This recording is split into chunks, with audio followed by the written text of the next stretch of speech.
चलिए स्टार्ट करते हैं। सिंगल एंट्री सिस्टम जानते हैं, इसका एक और नाम है। नाम में क्या रखा है, क्यों? हम लोगों ने आज तक सुन रखा था एक वर्ड, हाँ, सिंगल सुना था, डबल सुना था? अच्छा, डबल सुना था। क्या सुना था? Double entry system. क्या था ये डबल एंट्री सिस्टम?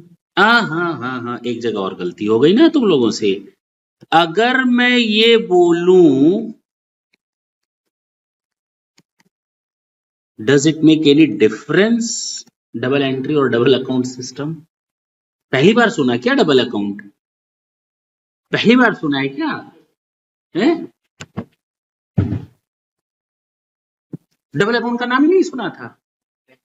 तो हम लोग डबल एंट्री सिस्टम यूज करते थे, और whether we were using double account system? Double entry system. And under the double entry system, we were knowing that each and every transaction have two aspects. The first one is called debit and the second one is credit. But what does it mean? इसका क्या मतलब है? बोलो, कुछ मालूम है? नहीं मालूम। This is the method of accounting. Just like your, आप लोगों ने सुना होगा ब्रांच अकाउंटिंग। तो जिसकी ब्रांचेस होती हैं डिफरेंट डिफरेंट प्लेसेस पर, तो वो अपनी ब्रांच अकाउंटिंग यूज करता है for the purpose of knowing the financial statements. इसी तरह अगर किसी का कोई डिपार्टमेंट होता है तो आप लोग देखते हैं डिपार्टमेंटल अकाउंटिंग होती है ना। अच्छा, बैंकिंग कंपनी का अकाउंट कुछ अलग तरीके से बनता है, इंश्योरेंस कंपनी का अकाउंट कुछ अलग तरीके से बनता है, लेकिन इसी तरह this is the name of a method of accounting which is known as the double account system. और नॉर्मली ये रेलवे, नॉर्मली ये इलेक्ट्रिसिटी कंपनी यूज करते हैं। इसके अलावा भी है, फिलहाल इतना जान लो कि double entry system and double account system both are different one. आज तक जो हम लोग पढ़ते थे that was your double entry system, लेकिन ये double account system is a method of accounting. इतना तो क्लियर हो गया?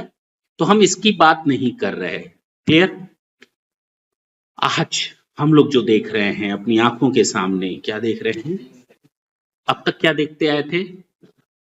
अब ये डबल डबल कट गया, अब क्या बचा? ये क्या बला है? हाँ बोलो, ये क्या बला है? इसे कहते हैं आधा अधूरा। आज की डेट में अगर मैं किसी बंदे को कहूं बीकॉम पास हो, एमकॉम पास हो, या चलो थोड़ा बहुत जानते हो अकाउंटिंग के बारे में, अगर मैं उससे कहूं कि अकाउंटिंग चलो तैयार करो किसी ऑर्गेनाइजेशन का, तो हमारे पास जो मेथड ऑफ अकाउंटिंग्स होती हैं, क्या होती हैं? Methods of accounting. वो हमारे पास 3 तरह की अकाउंटिंग करने के तरीके होते हैं। पहला, हम लोग जानते हैं sir, cash system of accounting. Yes और no? Cash system of accounting ये बोलता है कि जो पैसा आया वो आपकी इनकम, एक्चुअली जो पैसा गया वो आपका एक्सपेंसेस, यानी एक्चुअल में कैश का जाना खर्चा है, एक्चुअल में कैश का रिसीट होना इनकम है। लेकिन दूसरा एक मेथड होता है मर्केंटाइल सिस्टम ऑफ अकाउंटिंग। सुना है? अच्छा, एक और होता है एक्रूवल सिस्टम ऑफ अकाउंटिंग। होता है ना? ये वही होता है क्या? मर्केंटाइल वाला ही एक्रूवल है क्या? है? हाँ मैंने ये तीसरा नहीं लिखा तो इसका क्या मतलब, वही लिखना है क्या? सेम है। इसी को हम लोग एक्रूवल सिस्टम भी बोलते हैं और इसी को हम लोग मर्केंटाइल सिस्टम भी बोलते हैं। तीसरी जगह खाली थी तो तुम लोगों को लगा हम वही लिखेंगे। हाँ, तो दोनों एक है। Third method is your hybrid system of accounting.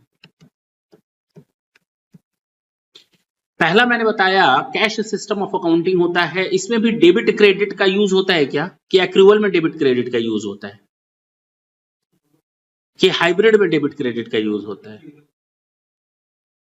इसमें भी डेबिट क्रेडिट फंडा यूज होता है, इसमें भी डेबिट क्रेडिट फंडा यूज होता है, और इसमें भी डेबिट क्रेडिट फंडा यूज होता है। यानी डबल एंट्री सिस्टम तो हर जगह लगता है। ये तो कंफर्म हो गया कि double entry system is universally truth.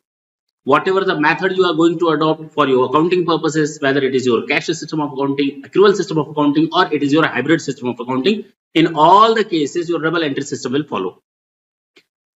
लेकिन ये फर्क क्या है, कौन कौन सी चीजें अलाउड हैं? कैश सिस्टम ऑफ अकाउंटिंग कहता है जो आया वो इनकम, जो गया वो खर्चा।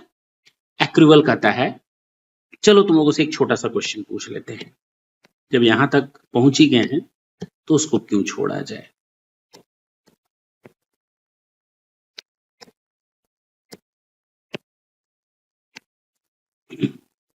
मैंने अपने यहां किसी बंदे को नौकरी पे रखा,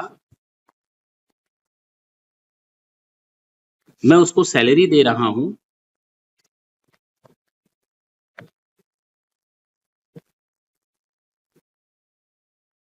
मैं उसको सैलरी दे रहा हूं।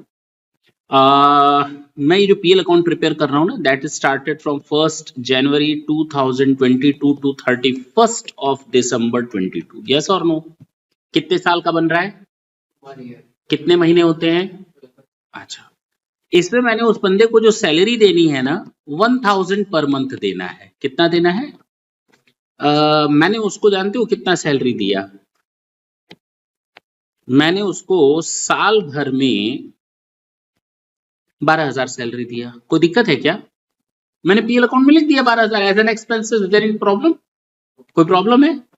भाई 12,000 मुझे सैलरी देनी थी, दे दी, खर्चा हो गया, खत्म।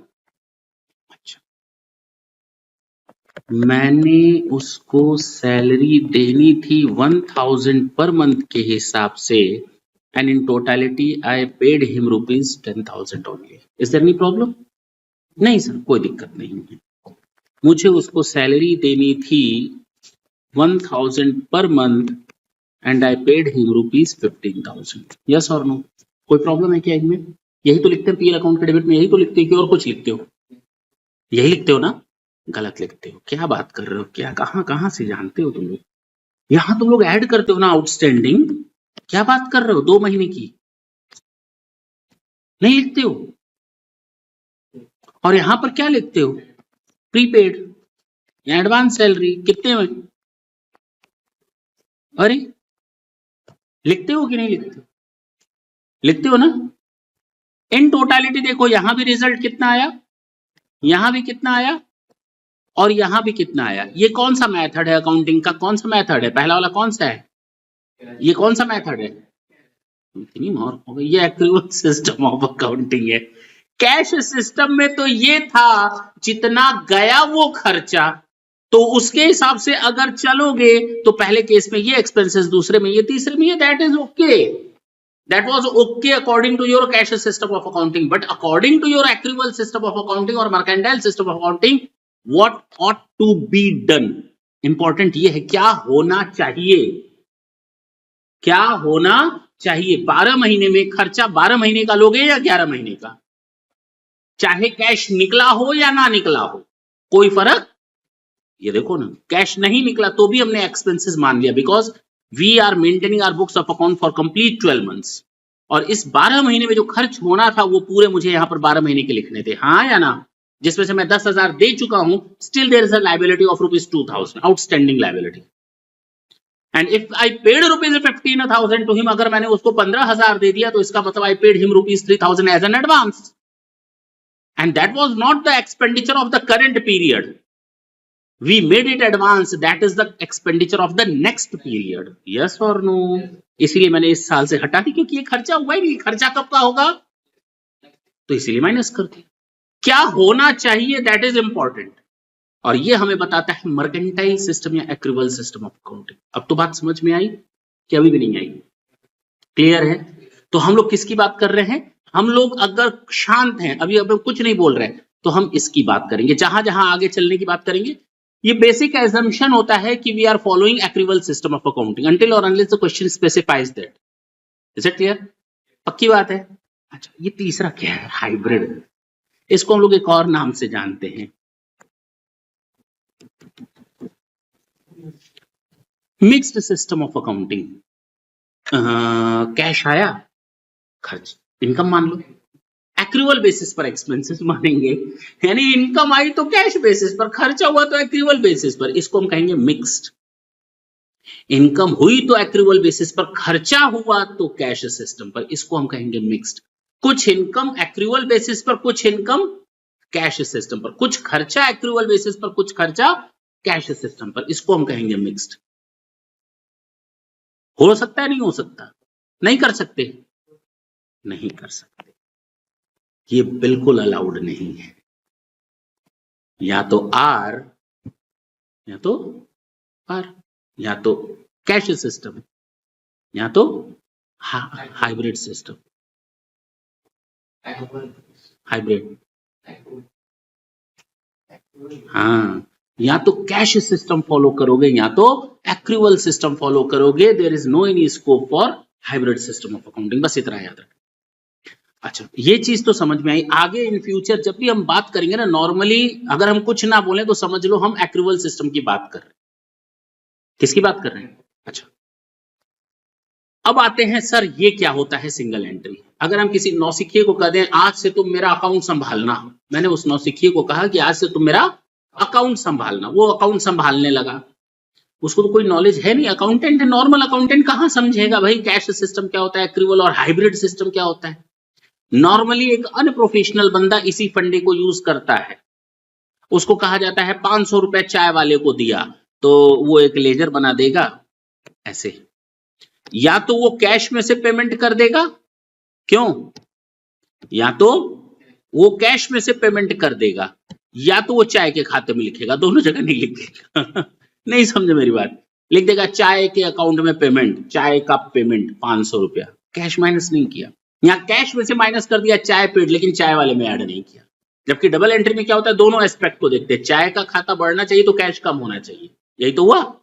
लेकिन उसने क्या किया, एक जगह यूज किया एक दूसरी जगह छोड़ दिया।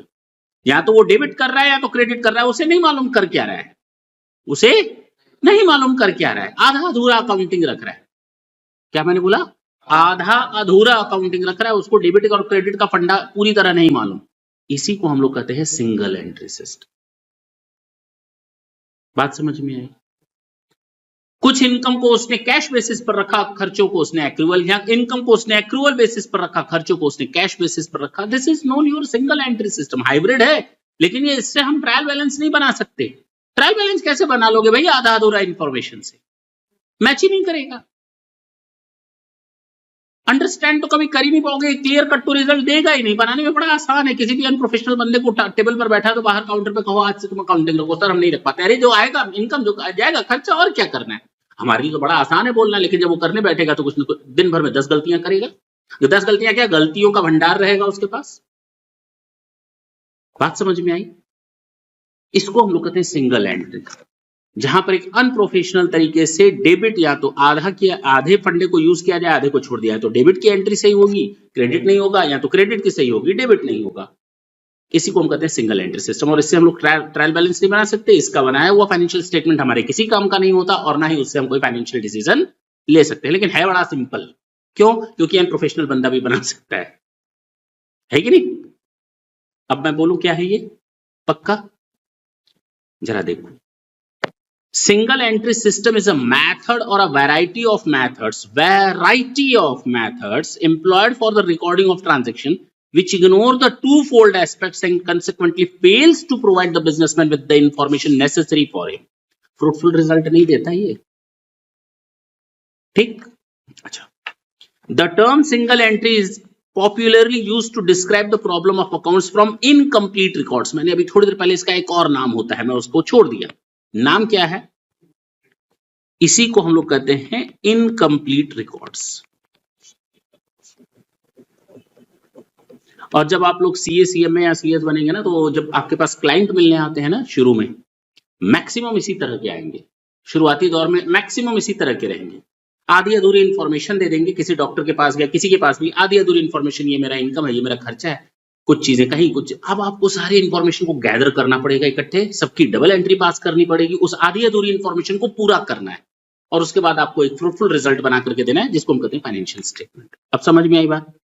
यानी हम लोग इस चैप्टर में क्या पढ़ने जा रहे हैं, accounts from incomplete record. Basically हम पढ़ने क्या जा रहे हैं, इनकम्प्लीट रिकॉर्ड्स नहीं पढ़ने जा रहे। इनकम्प्लीट रिकॉर्ड्स तो हमको दिए जाएंगे, now we are needed to complete it. हमको इसको पूरे कंप्लीट करना है, डेबिट के साथ क्रेडिट करना है, क्रेडिट के साथ डेबिट करना है, तो हम लोग इसका नाम देंगे अकाउंट्स फ्रॉम इनकम्प्लीट रिकॉर्ड्स। अब मेरी बात समझ में आई? ये चैप्टर आपके बेसिक प्रॉब्लम्स जो अकाउंट्स के हैं ना उनको दूर करेगा और आज ही समझ में आ जाएगा कि इस चैप्टर की क्या इंपॉर्टेंस है हमारे मतलब अकाउंटिंग में। जरा देखिए, in fact there is no accountant follow some hybrid method for some transaction they complete double entries, ठीक है, for some other they just maintain one entry, कुछ के लिए डबल एंट्री कुछ के लिए सिंगल एंट्री, यहां तो डेबिट या credit, still for some others they even do not pass any entry, कुछ तो पास नहीं करते। डेप्रिसिएशन क्या होता है भाई, जहां कोई ट्रांजेक्शन हुआ ही नहीं डेप्रिसिएशन काहे का है कि नहीं, ये इंटरेस्ट तो गया नहीं है, आउटस्टैंडिंग इंटरेस्ट काहे का, उनको तो पता ही नहीं है ना। अच्छा, this is not a system of accounting. Briefly, this may be stated as incomplete reports. The task of the accountant is to establish linkage among ठीक है बता दिया। The system is a mixture of double entry, single entry, दोनों no entry.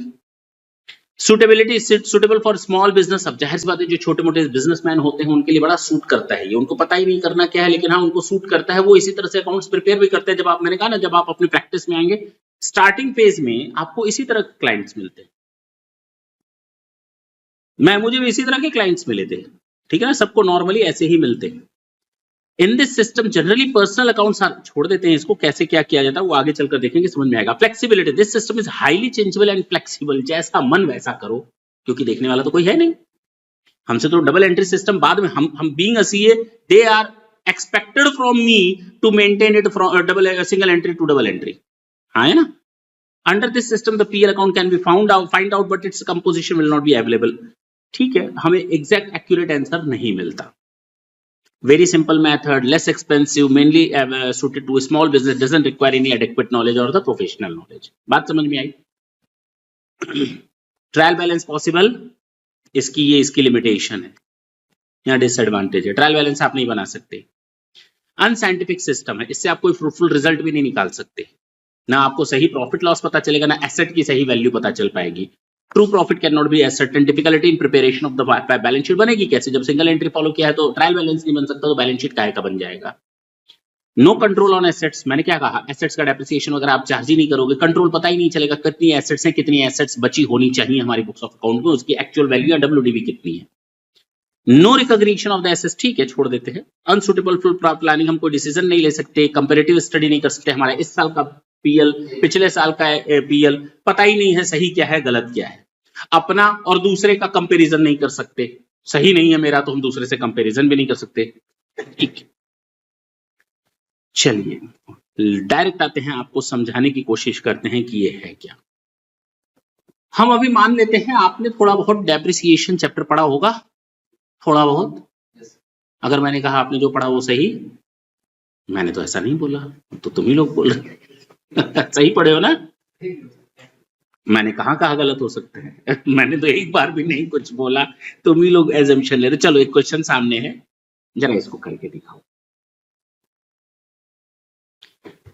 मैंने एक asset purchase की है 5 लाख की, कितने की,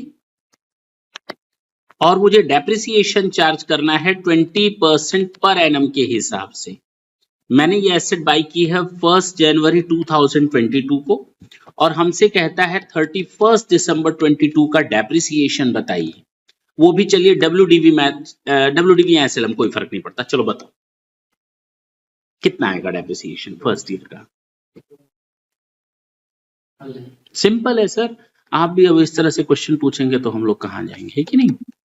20% के हिसाब से कंप्लीट ईयर का है तो ये सीधे सीधे 12/12 ही होगा, 12 मंथ्स का, तो 1 लाख। इज इट क्लियर, इसमें कोई दिक्कत। चलो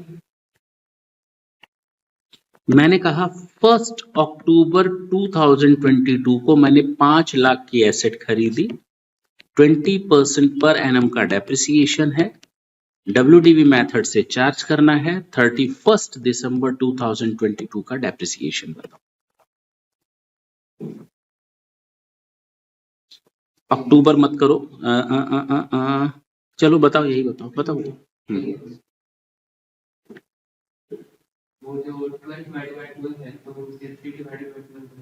हाँ बताओ, 5 लाख का 20% के हिसाब से 3 मंथ्स का ना, कितना हो जाएगा?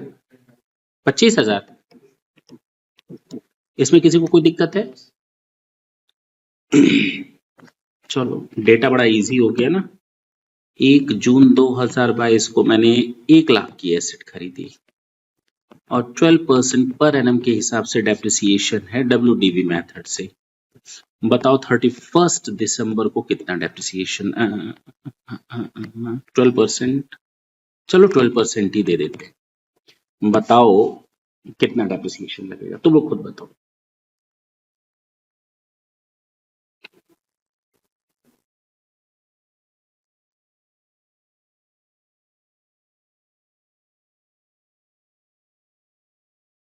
इतना सिंपल है, तुम लोग को तो तुरंत आना चाहिए जवाब।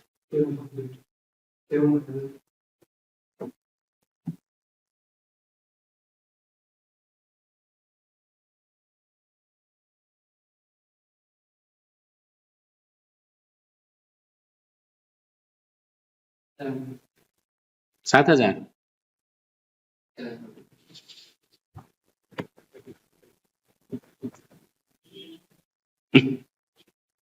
आ गया ऊंट पहाड़ के नीचे।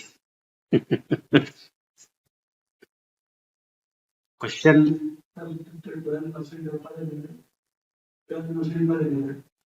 नहीं, मैंने केवल 12% लिखा है।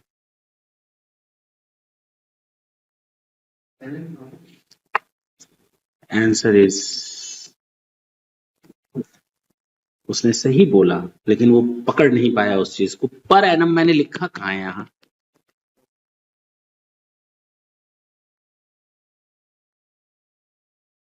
ओ, अगर मैं ये कहूं 1 जून ना होकर ये 1 नवंबर, चलो 30 दिसंबर 22 है, साल खत्म होने में कितना दिन बाकी है? और मैंने ये 1 लाख की एसेट बाय कर ली जिस पर मेरा डेप्रिसिएशन रेट है 12%। बताओ डेप्रिसिएशन कितना? एक दिन। Still your answer would be 12,000 because we are not using the word per annum. बात समझ में आई? तो यहां पर हमारा डेप्रिसिएशन कितना लगेगा? 12%, 12,000। क्लियर है? ये कंसेप्ट क्लियर हुआ? ये दोनों क्वेश्चन अब तुम लोग खुद कर लोगे। एक में पर एनम लिखा है, एक में पर एनम, अच्छा दूसरे में भी पर एनम लिखा है, ठीक है छोड़ दो, एक में नहीं लिखना चाहिए था ना। चलो चलें आगे, क्वेश्चन नंबर 3 पर चलें। कर लोगे पहला दूसरा? कहता है 1 अप्रैल को मेरे पास जो एसेट है उसकी ओपनिंग WDV 4 लाख है। मेरे पास जो एसेट थी उसका एसेट की वैल्यू क्या है? हमने 1 नवंबर को एक नई एसेट बाय की है। रेट ऑफ डेप्रिसिएशन मैं यहां दे दे रहा हूं 12% पर एनम। आंसर बता सकते हो? पर एनम मैं लिख रहा हूं, ध्यान देना। हमें तुम लोग आंसर बताओ डेप्रिसिएशन साल भर का। 22-23 कैलकुलेट डेप्रिसिएशन फॉर 22-23, यानी 1 अप्रैल 22 से 31 मार्च 23 तक का।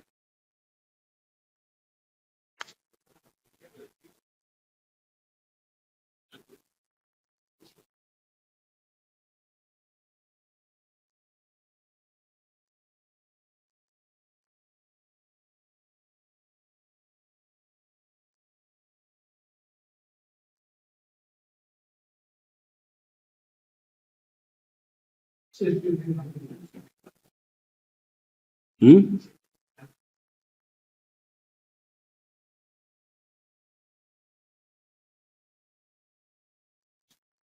63,000।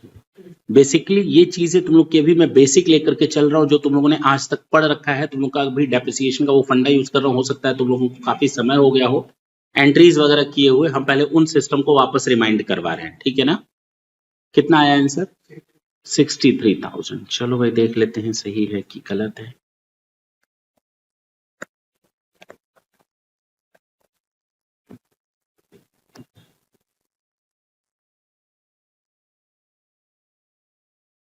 इसके लिए हम लोग बनाएंगे डेप्रिसिएशन चार्ट। क्या बनाएंगे? दो ही एसेट्स है ना?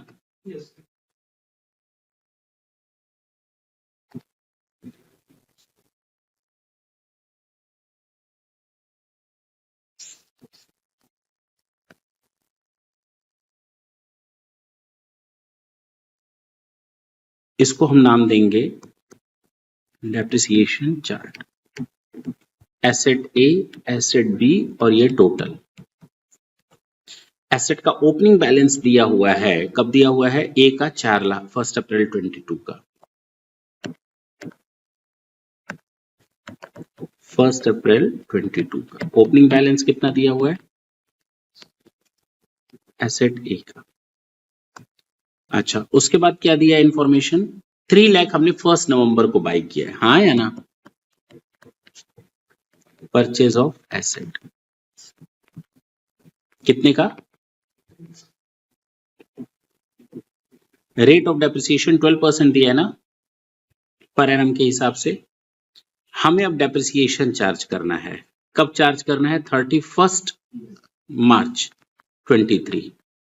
बोलो 22-23 का करना है। बता सकते हो डेप्रिसिएशन क्या आएगा? पहले वाले केस में 4 लाख का 12% के हिसाब से पूरे साल भर का, सेकंड वाले का 3 लाख का 12% के हिसाब से। अगर मैं कहूं नवंबर, दिसंबर, जनवरी, फरवरी, मार्च 5 महीना, बोलो तो 15,000।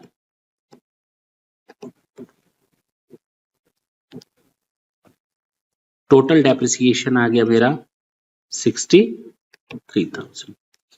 टोटल वैल्यू थी एसेट्स की 7 लाख, हाँ या ना? चलो क्लोजिंग WDV। WDV का फुल फॉर्म होता है, हाँ, रिटन डाउन वैल्यू। चलो बताओ 3,52,000, 2,85,000, 6,37,000। यस और नो? ये आ गया आंसर। एक कहो तो गलती और बता दें जो तुम लोग के दिमाग में मिसकंसेप्शन है, वो भी दूर कर दें। कर दें? हमने डेप्रिसिएशन जो चार्ज किया था इस यहां पर किस मेथड से चार्ज किया था? WDV मेथड से। यस और नो? किस मेथड से? अब हम डेप्रिसिएशन चार्ज करने जा रहे हैं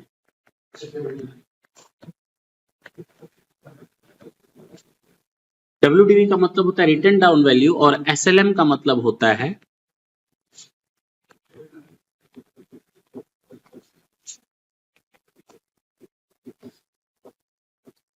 हाँ। तो बताओ, मान लो ये SLM मेथड से डेप्रिसिएशन चार्ज किया, आंसर यही आएगा। लेकिन क्योंकि इसका हमें एक्चुअल कॉस्ट नहीं मालूम, मान लेते हैं 4 लाख की है एसेट की, तो आंसर यही आएगा 4 लाख को 4 लाख मानते हुए। ये बताओ इसकी जगह क्या लिखेंगे? किसकी जगह? SLM मेथड से डेप्रिसिएशन चार्ज। बोलो क्लोजिंग WDV, वहां पर हम ये यही रहेगा। हाँ, ये हमारी वैल्यू है। डेप्रिसिएशन WDV मेथड से हो सकता है और SLM मेथड से हो सकता है। किसी भी मेथड से डेप्रिसिएशन माइनस होगा और माइनस होने के बाद जो वैल्यू बचती है वो हमेशा WDV ही कहलाती है। Written down value यानी after deduction of depreciation, whatever the method you are using to charge depreciation, that is quite different. But whatever the resultant figure you will find after the deduction of depreciation, that is known always WDV. Is it clear? तो ये confusion तो ना यहाँ पर closing SLM लिख दें, अरे भैया क्लोजिंग WDV ही रहेगा, चाहे आप एन्युटी मेथड यूज करो, सिंकिंग फंड मेथड यूज करो, always you will find the closing WDV. Is it clear to you? वो कंफ्यूजन अब नहीं रहेगा। तो question number 3 is over. Question number 4 पर देखा जाए, डेप्रिसिएशन रेट यहां पर भी नहीं दिया है, तो rate of depreciation is 12% per annum. चलिए, यहां पर लिखा है प्रिपेयर डेप्रिसिएशन चार्ट। कुछ लोग बड़े तुर्रम खा बनते हैं उनको लगता है कि हम डेप्रिसिएशन चार्ट नहीं बनाएंगे तो भी आंसर आ जाएगा। क्या सही है? हाँ, आ जाएगा।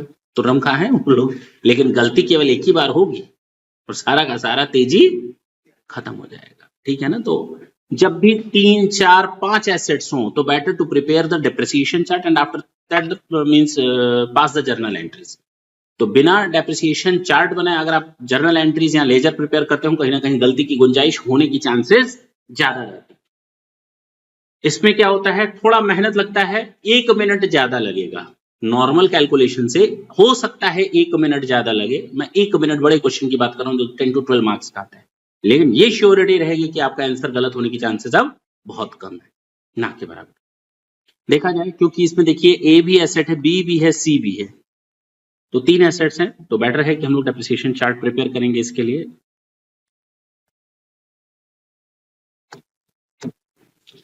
तो सॉल्यूशन फॉर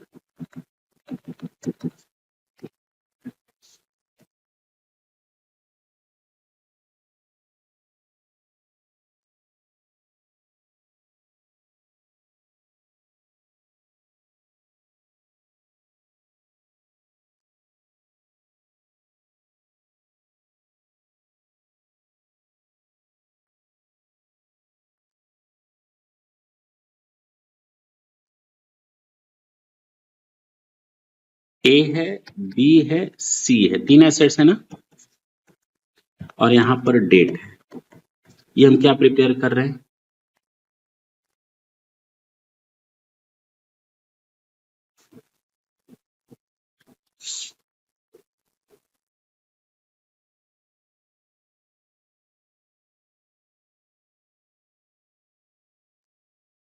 सुनिए।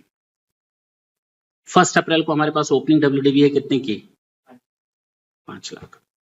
तो मैंने लिख दिया यहां पर 1 अप्रैल 22।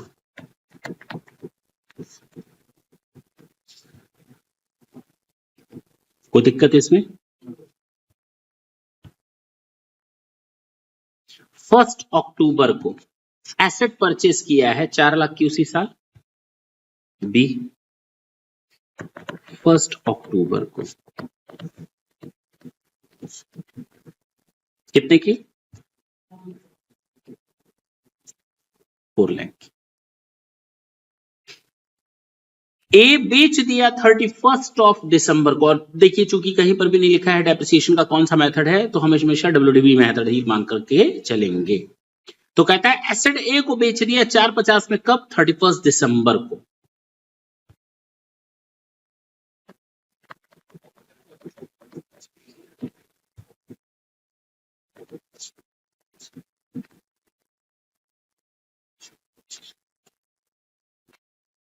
हाँ, तो सबसे पहले तो बताओ डेप्रिसिएशन कितना लगेगा।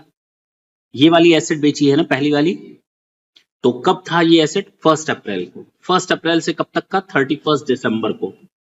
कितने महीने होते हैं, 9 महीने। कितने महीने होते हैं, 9 मंथ्स। तो 5 लाख का 12% के हिसाब से 9 मंथ्स का बता सकते हो, 45,000। अच्छा, इसके लिए भी कैलकुलेटर, बहुत बढ़िया। कितना आया, 45,000। समझ में आई बात? अच्छा, अब डेप्रिसिएशन माइनस करने के बाद what is the WDV of the asset at the time of the sale, 4,55,000। हाँ है ना, but actually we sold it out at rupees 4,50,000। 455 की एसेट को हमने 450 में बेचा है। सेल प्राइस कितना, 450। तो फायदा हो गया ना 5,000। हाँ, लॉस हो गया, loss on sale of asset. समझ में आई बात? जर्नल एंट्री देखेंगे थोड़ी देर में। अभी हम सिंगल एंट्री में नहीं बता रहे, हम ये रिमाइंड करवा रहे हैं कि डेप्रिसिएशन में क्या था, इसके बाद हम सिंगल एंट्री पर आएंगे। ठीक है ना, अभी तो कहानी शुरू हुई है। तुम लोग को ये समझ में आएगा कि देखो कितनी छोटी छोटी चीजें थी जो हम लोग स्किप कर देते थे। अच्छा, ये हो गया फर्स्ट पार्ट। दूसरा, 31 दिसंबर को फिर मैंने उसी दिन एक एसेट खरीदी, सी, कितने की, उसी दिन 31 दिसंबर को एसेट परचेज कितने की? उसके बाद क्या बोलता है लास्ट? एसेट बी को सेल कर दिया 380 में 1 फरवरी को, cell of asset.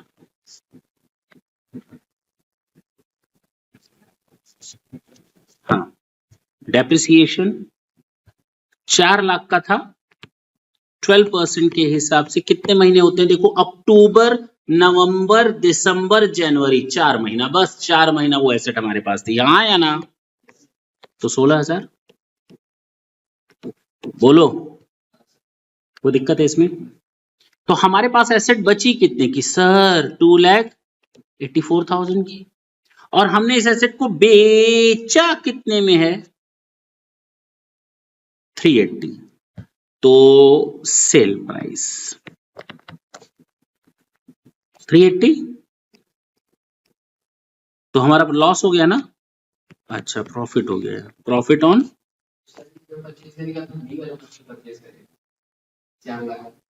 Okay okay, got it. हम गलत कॉलम में लिख रहे हैं। ये है 16,000। बोलो, हाँ या ना? कितना आया ये वैल्यू? 3,84,000। और हमने बेचा कितने में है? अब बताओ, प्रॉफिट आया या लॉस? Loss on cell. तो यहाँ प्रॉफिट लिखकर क्या लिखेंगे? अच्छा, अब कौन सी एसेट बची? सी। 31 मार्च 23 को डेप्रिसिएशन चार्ज करेंगे सी पर 3 लाख पर, 12% के हिसाब से 3 महीने का 9,000। ये आ गया 2,81,000। कोई दिक्कत है? इसको हम कहेंगे क्लोजिंग WDV। ये है आपका डेप्रिसिएशन चार्ट।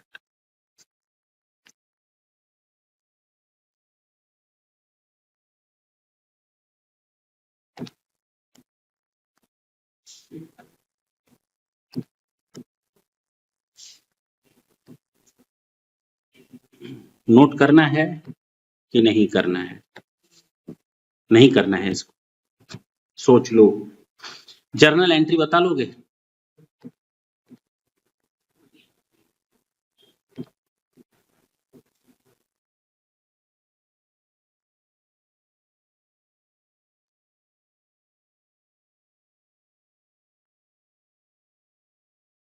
हाँ,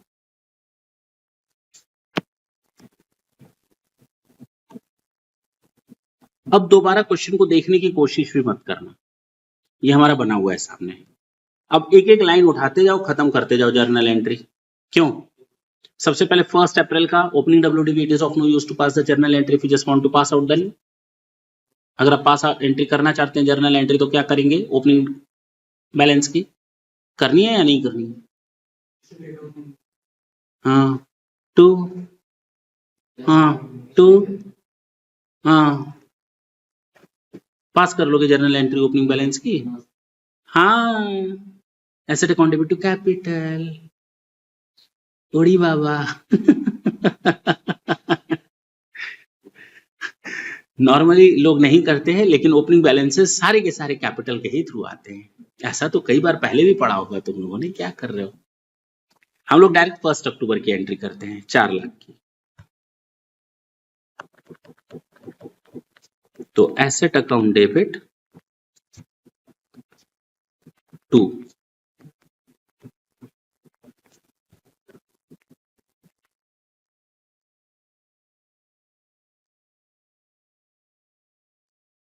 अच्छा, उसके बाद 31 दिसंबर को सेल कर दें।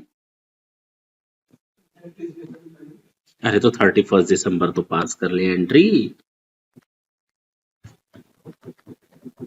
लाइन से चलते जाओ, कुछ सोचना नहीं है, जैसे है वैसे ही। डेप्रिसिएशन है तो ये क्या है 31 मार्च को? बताओ, 31 दिसंबर को हमने एसेट सेल की। अच्छा, वो वाला डेप्रिसिएशन बोल रहे थे, ओके, सेल वाला। हाँ बताओ, जर्नल एंट्री बताओ। देखो, एसेट थी कितने की तुम्हारे पास जो बेचे हो? 5 लाख। तो जेब से एसेट कितने की निकली? जेब से एसेट गई है 5 लाख की। खत्म कर दिया। तो जब एसेट आती है तो डेबिट जाती है, तो ये तो मालूम है कि नहीं मालूम है? अच्छा, इस जाने वाली एसेट्स पर हमारा डेप्रिसिएशन लगा है कितने का? 45,000। कितने का? 45,000। और मैंने इस एसेट को बेच करके पैसा कमा लिया, कितना? Bank account debit. यानी अब मेरे पास 5 लाख माइनस 45,000, 455 की एसेट थी। 455 की एसेट्स को मैंने बेचा कितने में? 4,50,000। तो लॉस हो गया ना? कितना? 5,000। लॉस मतलब 2 पीएल अकाउंट होता है लॉस, कि पीएल अकाउंट डेबिट होगा। क्या डेबिट होगा? गलत जवाब।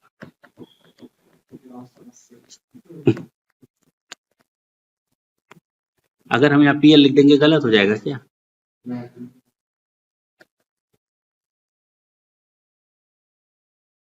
पीएल लिख देंगे गलत हो जाएगा? बोलो हाँ, बोलो हाँ। 100% गलत। पूछो क्यों?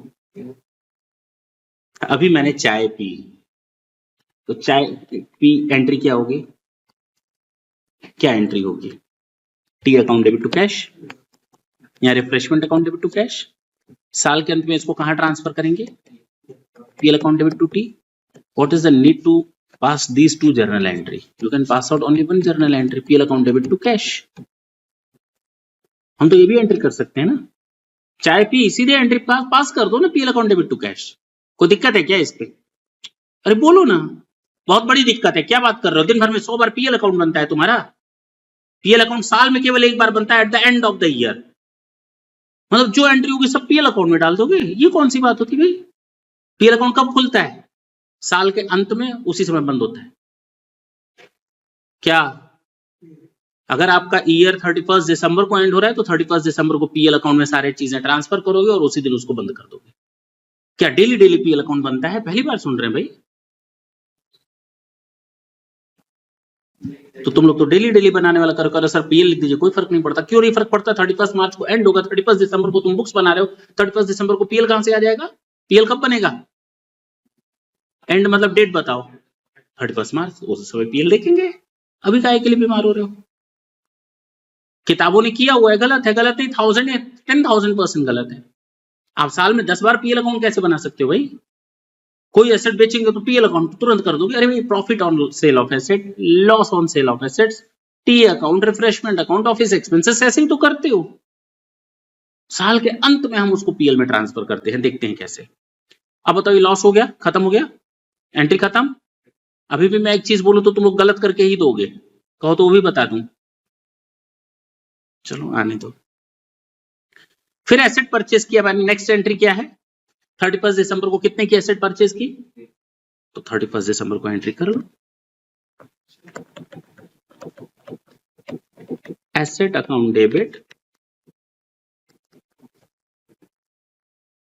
टू बैंक, कितने की थी?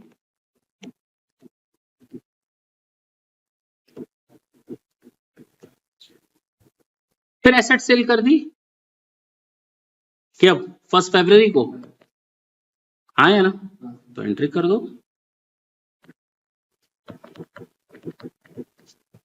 सेल की एसेट, उस पर सबसे पहले क्या होगा? एसेट गई तो टू एसेट लिख देंगे। कौन सी एसेट गई? कितने रुपए की एसेट थी?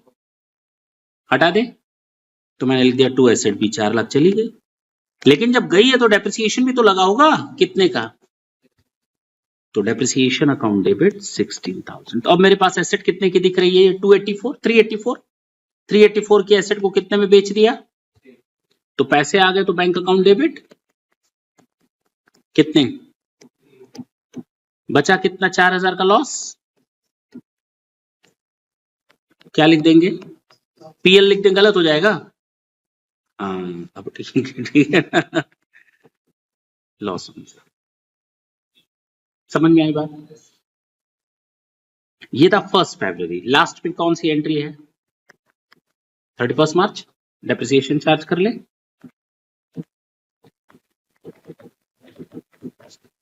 Depreciation account debit to cash, क्यों? अच्छा, टू कैश होता है, कैश आइटम होता है 9000। खत्म। कुछ बचा क्या? बचा है पीएल अकाउंट। अब तो क्लोज करना है ना। अब पीएल अकाउंट खुलेगा, कब खुलेगा? साल के अंत में। ये है आपका 31 मार्च 23। ठीक है ना? बताओ क्या किया जाएगा पीएल में? डेप्रिसिएशन कितना है टोटल? 9000। कितना है? कितना है? ये है पूरे साल भर का डेप्रिसिएशन 70,000। कितना आ रहा है? ठीक है ना? ट्रांसफर कर दें तो PL account debit to depreciation. अब समझ में आई बात? कितने रुपए से? जितने खर्चे थे डेप्रिसिएशन के नाम से सब पीएल में। कुछ और बचा है क्या? है क्या? हाँ, अब तुम लोग सही जा रहे हो। ये दो लॉस हैं, इनको उठाकर कहाँ ट्रांसफर करो? कब कहाँ करोगे? साल के एंड में। कितना रुपया? 9000। PL account debit to loss on sale.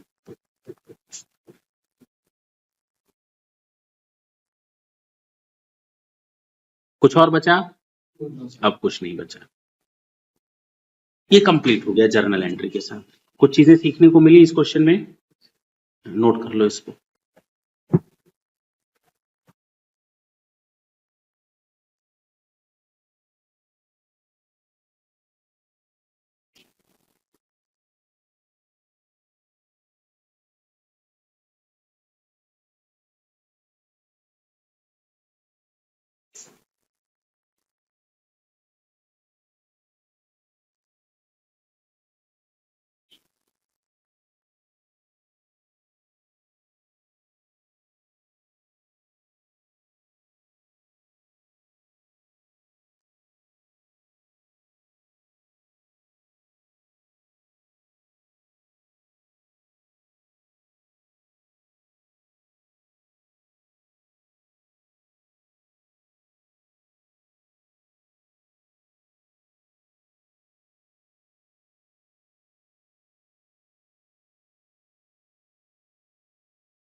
कुछ और नया सीखोगे? बोलो। ये है आपका क्वेश्चन नंबर 5। ये थोड़ा बहुत नया नहीं सिखाएगा, हैं? क्या है? बहुत कुछ नया सीखने वाले हो इससे। Question number 5। Question is same, जो ऊपर दिया था देखो ना, कोई फर्क है क्या? केवल रेट ऑफ डेप्रिसिएशन का फर्क है, कहो तो वही रख दे, 12% रख दे।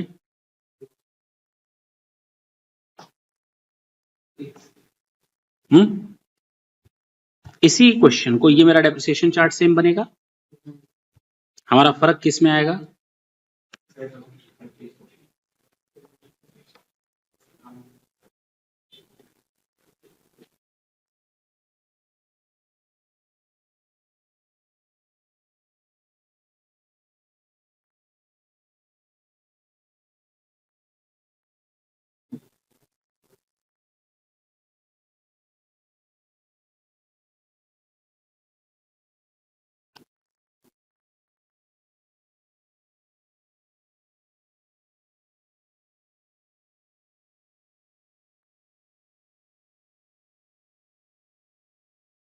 चलो भाई, सॉल्यूशन 5।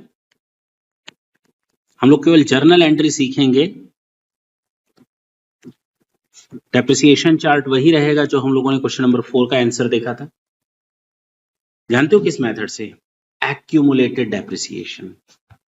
अब तक हम लोग डेप्रिसिएशन डेप्रिसिएशन लिख रहे थे, अब हम लोग क्या वर्ड यूज करेंगे? फर्क बता सकते हो दोनों में क्या है?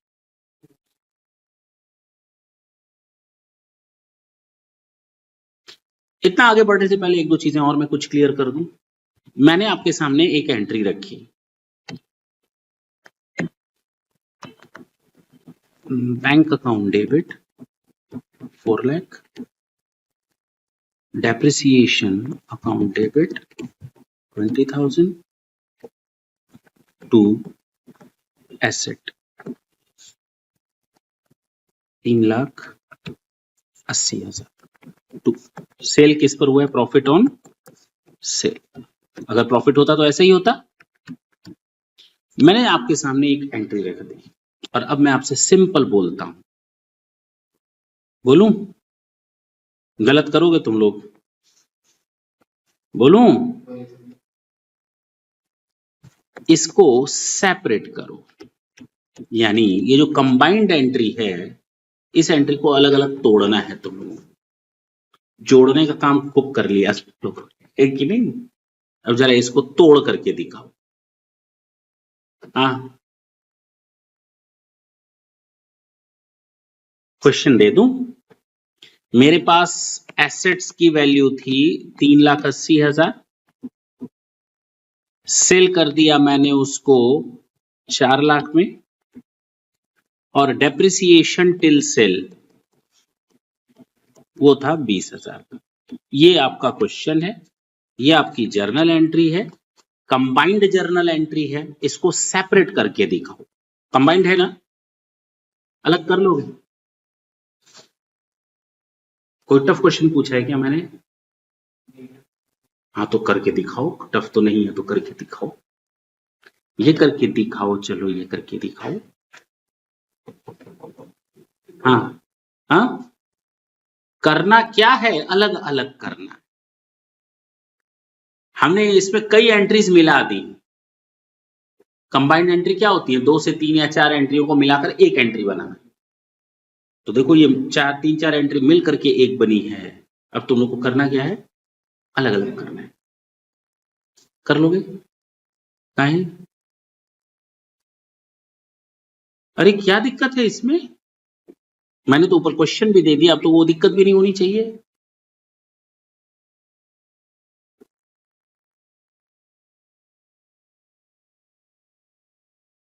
बोल न हल्के।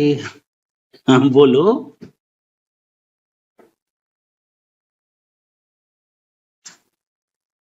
नहीं बोलोगे? नहीं कर पाओगे? अरे मैंने कल कहा सेपरेट कर दो।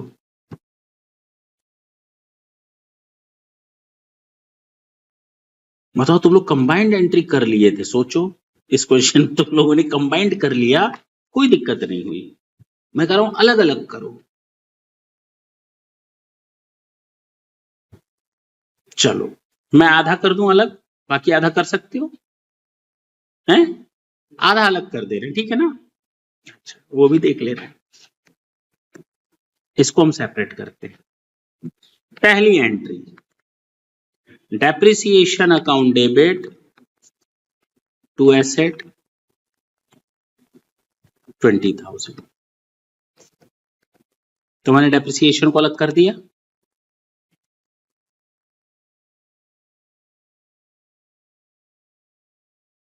आगे, अब आगे कर दूंगा तो कर ही लोगे फिर। बैंक अकाउंट डेबिट टू कितने से? एसेट तो तुम्हारे पास 380 की थी ना? हाँ तो bank account debit to asset, asset तुम्हारे पास 380 की पड़ी हुई है। हाँ तो क्या करें? तो कहाँ 380 लिखे हैं? बैंक तो 4 लाख मिल रहा है भाई। कंफ्यूजन ही कंफ्यूजन है भाई। बैंक हमको 4 लाख मिल रहा है, लेकिन जो एसेट जा रही है वो तो 380 की है, और उसमें से भी 20,000 तुम अलग कर चुके हो। तो तुमको तो यहाँ 360 दिखाना चाहिए, 380 वो भी नहीं दिखा सकते, क्योंकि 20 तो तुम अलग कर चुके हो। अब बताओ क्या करें? कहाँ? मतलब कंबाइंड में फिर कंबाइंड करोगे? हम सेपरेट करने की बात कर रहे हैं, तुम उसमें फिर अगर यहाँ प्रॉफिट ऑन सेल लिख दिया तो कंबाइंड एंट्री बन गई ना। यहां मान लो लिख दिया 40,000, अभी तो कंबाइंड है ये, इसको अलग करके दिखाओ, चलो ये करके दिखाओ,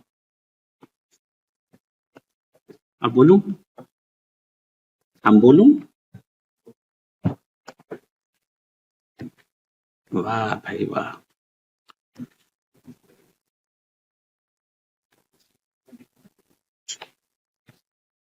एसेट में कितना ज्यादा चला गया, कितना ज्यादा चला गया, 40,000, उसको खत्म करो, कैसे खत्म करोगे, खत्म कर दिया एसेट में से जो ज्यादा चला गया था, और कहां ट्रांसफर कर दिया, उड़ी बाबा, ये अब समझ में आई बात, ये 3 मिलाकर के ऊपर वाली 1 बनी थी, लिख लो, मिलेगा नहीं इस तरह से, गड़बड़ कर दोगे फ्यूचर में।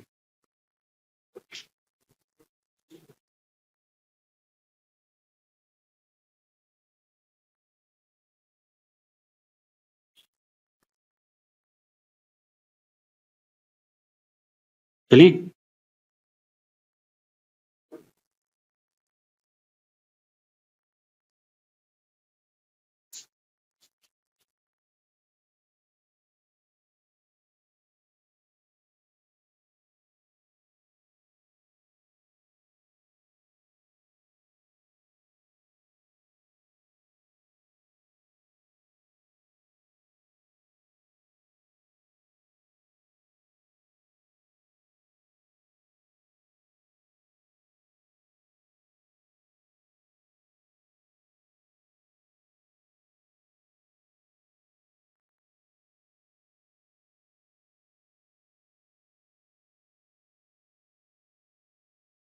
हटा रहे,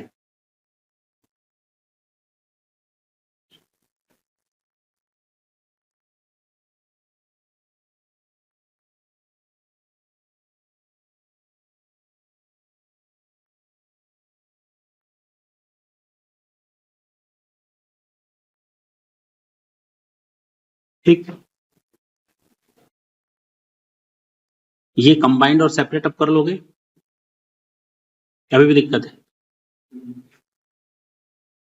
भाई मेरे पास एक एसेट थी, उस एसेट पर डेप्रिसिएशन लगा, अब बची एसेट 360, लेकिन उस 360 को मैंने बेच दिया 4 लाख में, तो एसेट में चला गया ज्यादा 40,000, वो तो था प्रॉफिट, तो उस एसेट से निकालो और प्रॉफिट में ट्रांसफर कर दो, ठीक है ना। अब जो मैं बोलने वाला हूं, बिल्कुल इत्मीनान से सुनना,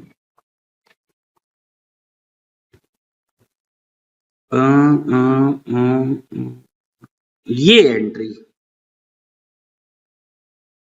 इसकी बात मैं कर रहा हूं,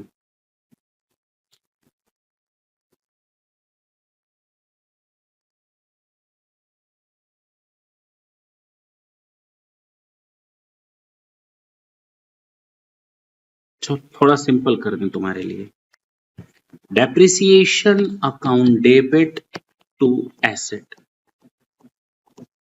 bank account debit to asset,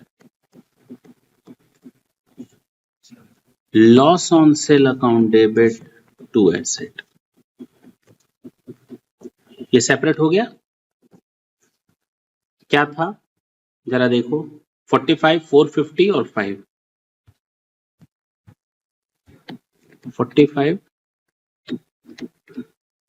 450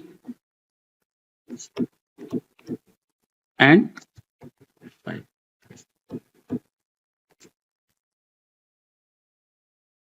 ठीक है ना, बोलो, क्लियर, हमने अलग कर दिया उस एंट्री को जो पहले वाले क्वेश्चन में था, यहां जो अब मैं पूछने वाला हूं वो बताना, ये हमारा, इसमें से कौन कौन सी एंट्री हमारी कैश ट्रांजैक्शन को शो कर रही है, मेरी बात समझ में आ रही है, क्या इस एंट्री से ट्रांजैक्शन हो रहा है कैश में, इस एंट्री से, इस एंट्री से, हाँ, इससे इससे इससे, अरे बोलो ना।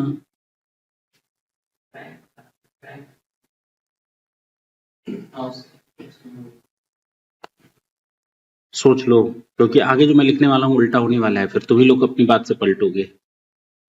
पहले ये बताओ कि इसमें कैश ट्रांजैक्शन कहां कहां किस एंट्री में हुआ है? केवल सेकंड में। अच्छा, यानी ये भी नहीं हुआ है, इसमें कोई कैश ट्रांजैक्शन नहीं है, नहीं है ना? पक्का? अगर मैं यही उल्टा लिख दूं, profit on sale of asset account debit to cash, to asset, sorry, asset account debit to profit on cell,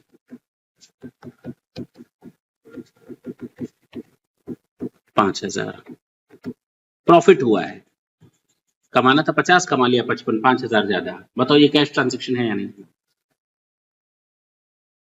अपनी बात से पलट रहे हो?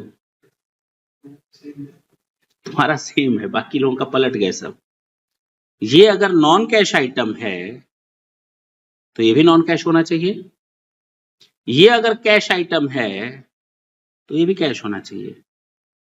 अब बताओ सही क्या है? दोनों कैश आइटम है या दोनों नॉन कैश आइटम है? दोनों। ये प्रॉफिट हुआ है, 5,000 ज्यादा प्रॉफिट हुआ है। मान लो मिलना था 50,000, 5,000 ज्यादा मिला, 55,000 मिल गया।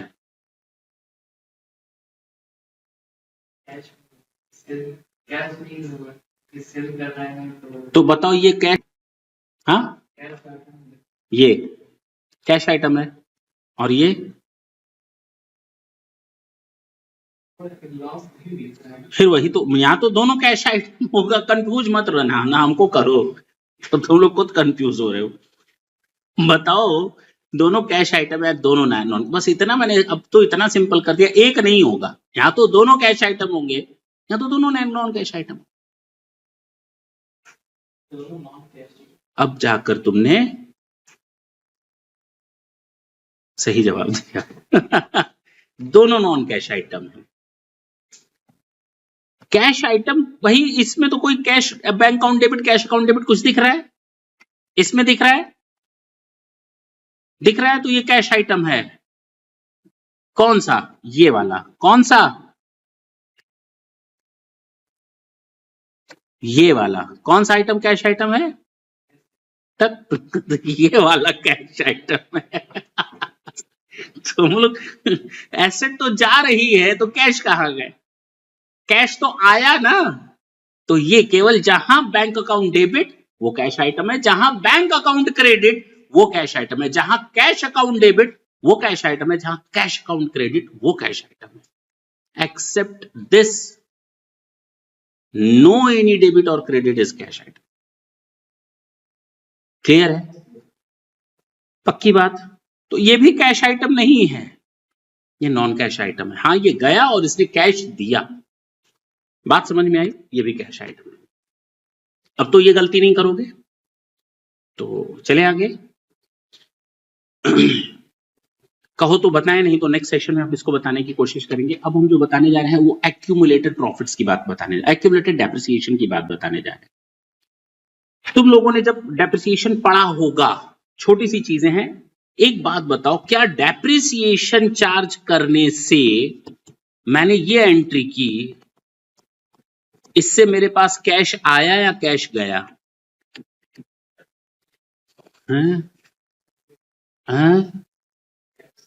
कहां गया? कहां डेबिट में कैश है, कहां क्रेडिट में कैश है? अभी तो बताया। हाँ, ये नॉन कैश आइटम है ना। ये क्या है? अब इससे ज्यादा क्या बताएं? अब इतनी बड़ी कहानी बताया, उसके बाद भी कहीं गलती कर रहे हो। न कैश डेबिट में दिख रहा है, न कैश क्रेडिट में दिख रहा है, नॉन कैश आइटम है।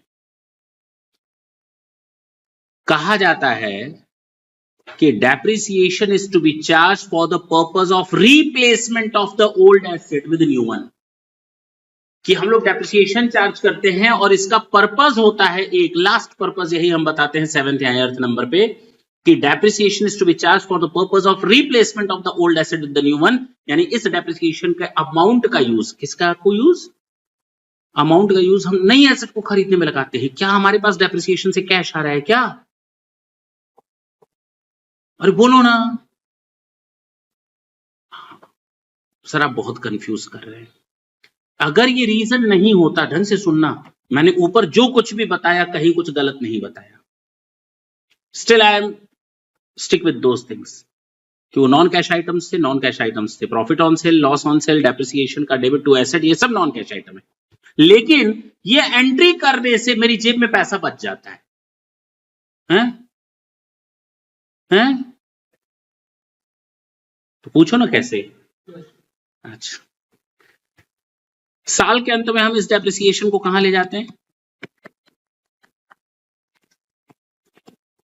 मान लो अगर मैंने कोई सामान परचेज किया होता, या चाय अकाउंट होता, चाय पीता मैं, तो एंट्री क्या होती? टी अकाउंट डेबिट टू 50,000 साल भर का, और यहां क्या एंट्री करते? PL account debit to T, यही तो करते। इस एंट्री को करने से जानते हो क्या हुआ? ये कट गया, क्या? टी, टी कट गया, बचा क्या? बचा क्या? PL account debit to cash, यानी मेरा लॉस हुआ है और कैश माइनस हुआ है। हाँ या ना? पक्का? पक्का? यहां ये कट गया, ये भी खर्चा था, ये भी खर्चा है। अंतर ये है कि ये लॉस हुआ लेकिन नो कैश आउटफ्लो, कैश गया ही नहीं, कैश गया ही नहीं। तो कैश गया कहां? जेब में। अगर मैं कहूं मैंने 5 लाख का सामान बेचा है और खरीदा था मैंने कितने का सामान? 3 लाख का, और डेप्रिसिएशन मैंने चार्ज किया है 50,000, बताओ प्रॉफिट कितना हुआ? आप लोग कहेंगे 1.5 लाख। लेकिन ये कैश तो कहीं गया ही नहीं। मैंने सामान कितने का खरीदा था? कितने का? तो मेरी जेब से गया कितना? आया कितना? और 50,000 कहीं गया नहीं, तो जेब में कितना रह गया? बोल तो रहा हूं, सही तो है। तो जेब में तो मेरे रहा 2 लाख ना, जबकि प्रॉफिट हुआ कितना? जेब में कितना है और प्रॉफिट कितना है? क्योंकि कैश तो कहीं गया नहीं। तो ये पैसा इकट्ठा होता जाता है लेकिन दिखता नहीं है। हर साल पैसा इकट्ठा हो रहा है डेप्रिसिएशन से। सोचो, डेप्रिसिएशन जब हम लोग चार्ज करते हैं सोचते हैं लॉस हो गया, लॉस नहीं है। You are just generating the cash, you are just accumulating those cash items, those cash amounts. There is no any cash outflow, कोई कैश गया ही नहीं बाहर, जेब का जेब में ही रह गया, लेकिन प्रॉफिट कम दिख रहा है। जेब टटोल रही, बहुत ज्यादा प्रॉफिट इसमें तो कम दिख रहा है, बहुत ज्यादा प्रॉफिट इसमें तो कम दिख रहा है, बाकी क्या है? वो क्यों आया? क्योंकि वो कैश निकला ही नहीं। अब समझ में आई बात? इसीलिए वो जेब में ज्यादा दिख रहा है। और वही पैसा जानते हो क्या करते हैं हम लोग? डे बाय डे हम लोग उस पैसे को माल खरीदने में लगा देते हैं। क्या कर देते हैं? जो 50,000 ज्यादा रह गया जेब में, उससे माल खरीदा, फिर बेचा, माल खरीदा, बेचा, माल खरीदा, बेचा, डेप्रिसिएशन के फिगर से, और साल भर में उससे कमा भी रहे हैं। और जब 10 साल बाद एसेट खत्म हो जाती है, नई एसेट खरीदते हैं, हम कहते हैं लो नुकसान हो गया, पैसा जेब से चला गया। अरे जेब से कहां गया पैसा? तुमने तो हर साल पैसा निकाला था, तुम्हारा बिजनेस ग्रो कर रहा है, तुम्हें पता भी नहीं चल रहा, तुम्हारी वर्किंग कैपिटल निकल रही है वहां से, पता चल रहा था क्या? लेकिन कैश तो आ रहा था एक्चुअल में।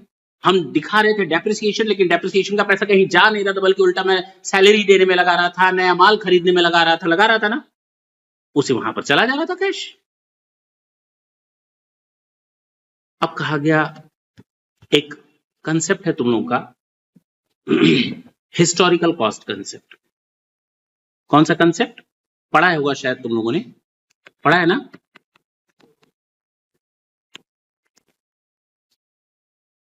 ये तो अकाउंट्स का पहला चैप्टर यही होता है भाई,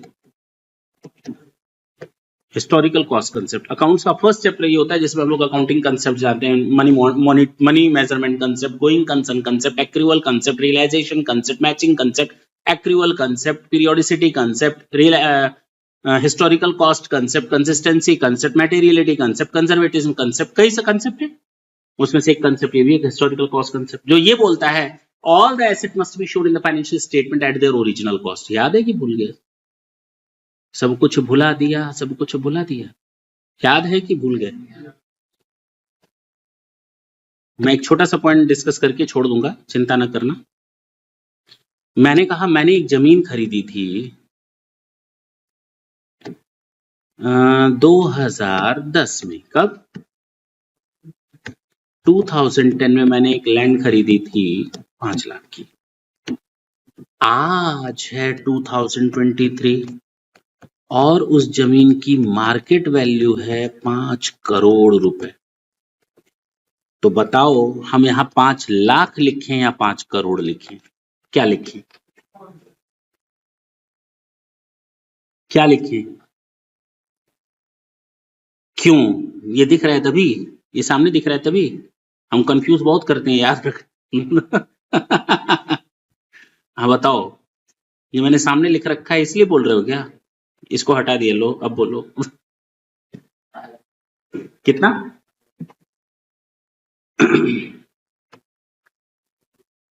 मेरा कंपटीटर है ये। 5 लाख जमीन जो है मेरी, ये 10,000 स्क्वायर फीट है। कितनी है? मेरा कंपटीटर है, उसने इसी साल नया नया बिजनेस खोला। क्या किया?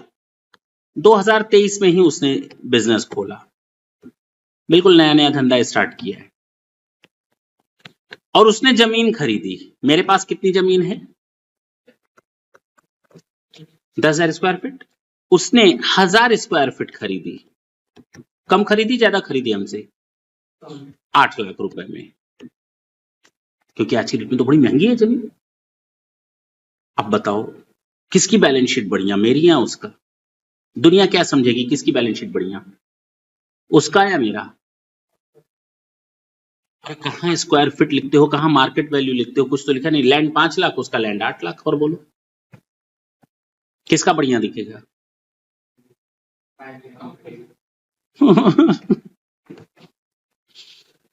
अगर हमको किसी की बैलेंस शीट मिल गई, एक की बैलेंस शीट में एसेट दिख रही है 5 लाख, एक दूसरे की बैलेंस शीट में दिख रही है 8 लाख, में किसको अच्छा मानूं? बात खत्म, सीधी सी बात बोलो ना, 8 लाख वाले को अच्छा मानेंगे? तो ये तो किसी को मिसलीड करने। एक्चुअल में पोजीशन किसकी बढ़िया है? 5 लाख वाले की या 8 लाख की? 5। एक्चुअल में पोजीशन 5 लाख वाले की बढ़िया, क्योंकि उसके पास 10,000 स्क्वायर फीट है और इसके पास 1,000 स्क्वायर फीट है। अब बताओ एसेट को कितने पर लिखना चाहिए? यहां पर कितने पर पूछ रहे हो, बता रहे हो? पहले तो ये क्लियर करो। 5 करोड़।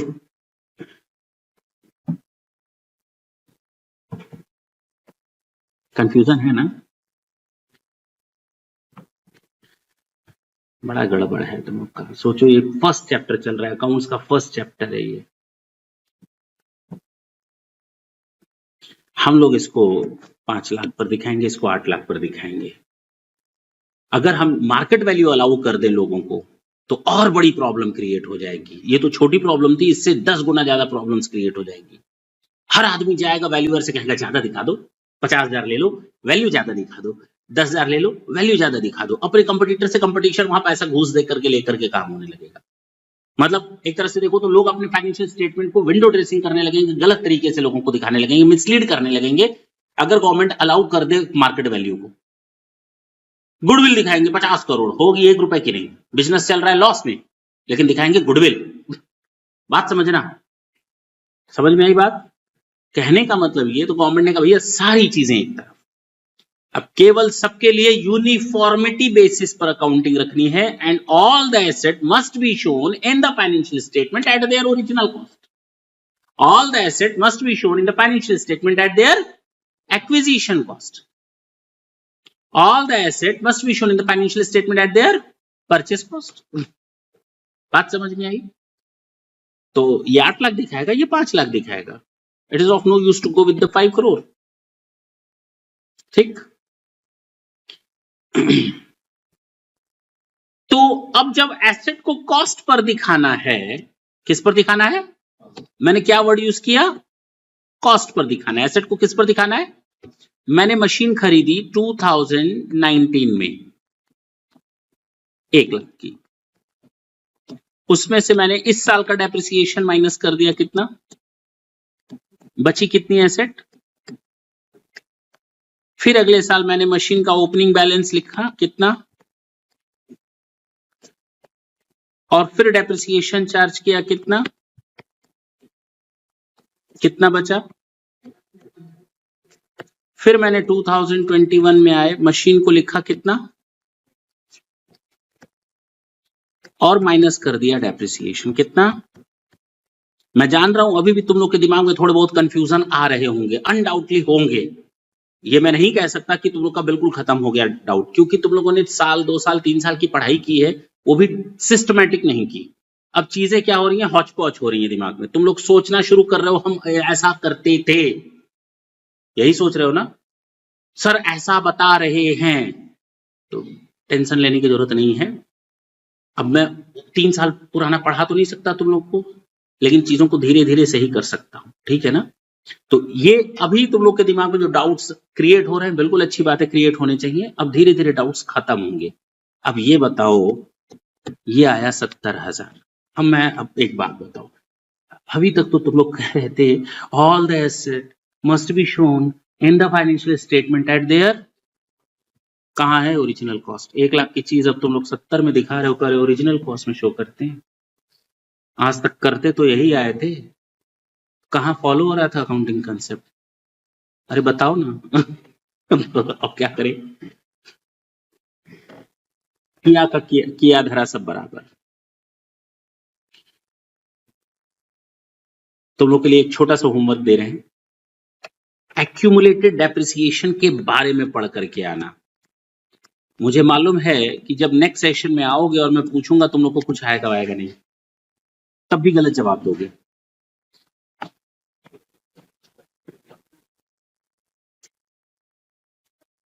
जर्नल एंट्री तुम लोग गलत बताओगे। क्या गलत बताओगे? किससे रिलेटेड? और मैं कह रहा हूं पढ़ करके आना, गलत बताओगे वही रट्टा मारा हुआ, लेकिन रीजन नहीं दे पाओगे। अगर पढ़ के आओगे तो बताओगे सर ये पढ़ के आए हैं, ये ऐसे से डेबिट होता है, क्रेडिट होता है, लेकिन रीजन नहीं बता पाओगे। बता लोगे? कोशिश करना, लेकिन गलत कोशिश करोगे, ठीक है ना। तो जितना भी पढ़ाया है उसको ढंग से सुनना, घर पे आराम से रिवाइज करना। और अभी भी हम लोगों ने चैप्टर स्टार्ट नहीं किया है, मेरी बात समझना। तुम लोग किसी भी लेवल पर पहुंच जाओ, अकाउंट्स में जब फुल फ्लेज में क्वेश्चन आता है तो उसमें तुम लोगों ने देखा होगा एक एडजस्टमेंट डेप्रिसिएशन का रहता है। सोचो, अगर कोई फाइनल अकाउंट है, चलो एक बेसिक एग्जांपल ले लेते हैं, एक फाइनल अकाउंट का क्वेश्चन आया, ट्रायल बैलेंस दिया है, नीचे 7-8 एडजस्टमेंट दी रहती हैं। उसमें 1 या 2 लाइन तो 3 लाइन तो इसी की रहती है, 1-2 एडजस्टमेंट डेप्रिसिएशन की रहती है। सोचो हम लोग वही काम करने जा रहे हैं, इसको पढ़ रहे हैं। इसको पढ़ने के बाद तुम लोगों ने देखा होगा टैक्स के बारे में कुछ लाइनें लिखी रहती हैं, टैक्स प्रोविजंस, टैक्स के बारे में 1-2 लाइनें प्रपोज डिविडेंड और डिविडेंड के बारे में लिखी रहती है कि नहीं लिखी रहती? हाँ या ना? लिखी रहती है ना। शेयर्स के बारे में लिखी रहती है, बोनस शेयर, राइट शेयर, ये तो हम लोग इनके बारे में बात कर रहे हैं। यानी हम लोग पहले बात करेंगे डेप्रिसिएशन की, ये खत्म हो जाएगा तो बात करेंगे प्रपोज डिविडेंड की, ये खत्म हो जाएगा तो उसके बाद बात करेंगे टैक्स की, प्रोविजन फॉर टैक्स की। इन सब चीजों को देखने के बाद हम लोग क्वेश्चंस पे जाएंगे। हमारा पहले डबल एंट्री तो क्लियर हो, तब तो हम सिंगल एंट्री को डबल में कन्वर्ट करेंगे ना। जब डबल एंट्री ही क्लियर नहीं है तो सिंगल एंट्री को कहां से तुम लोग ठीक कर पाओगे? मेरी बात समझ में आई कि हमने ये सब क्यों पढ़ाया? अगर अभी हम एक फुल फ्लेज का क्वेश्चन उठा लें बकायदा और मैं कहूं इसको डबल एंट्री में, अरे सर ये गलती वो गलती, अरे रेक्टिफिकेशन के लिए तो कर लोगे, लेकिन जब समझ ही में नहीं आएगा कि किस चीज को डेबिट करना है, किस चीज को क्रेडिट करना है, कैसे कर पाओगे? बात समझ में आई? तो हम लोग के 3 से 4 सेशन, हो सकता है 5 सेशन हम लोग का केवल बेसिक बिल्डअप करने में लगे। उसके बाद तुम लोग दन दनाते हुए चाहे किसी भी स्टैंडर्ड का क्वेश्चन आएगा करते चले जाओ, ठीक है ना। थैंक यू बच्चों।